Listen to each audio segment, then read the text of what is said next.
10년 단위의 중장기 교육 정책을 마련하기 위해 만들어진 국가교육위원회가 내일이면 출범 1주년을 맞습니다. 하지만 위원 21명 자리 가운데 교원단체 몫은 여전히 비어 있는데요. 위원을 추천하기 위해 지난주 야당과 국가교육위원회 그리고 교원 3단체가 회의를 했지만 결론을 내지 못했습니다. 금창호 기자입니다. 교사노동조합연맹과 전국교직원노동조합은 지난 4월 국가교육위원회 위원 임기를 절반씩 번갈아 맡기로 합의하고 전희영 전교조 위원장을 교원단체목 국교위원으로 먼저 추천했습니다. 그러나 수개월이 지나도록 전 위원장은 국교위원으로서 임기를 수행하지 못하고 있습니다. 국가교육위원회가 교원단체들의 합의안을 받아들이지 않고 있기 때문입니다.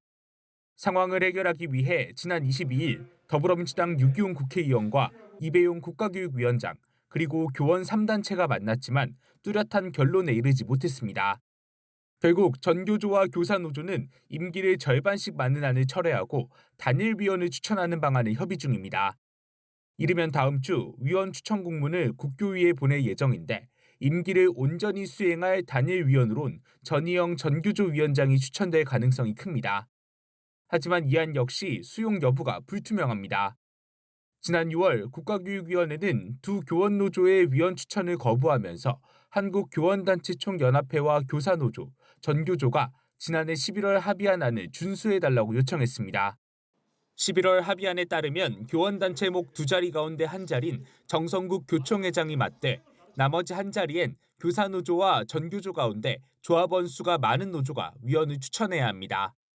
국교위원 자리가 1년째 다 채워지지 못한 상황에 교육계에선 국교위 운영에 현장 목소리가 제대로 반영되지 않을 수 있다는 우려가 나옵니다.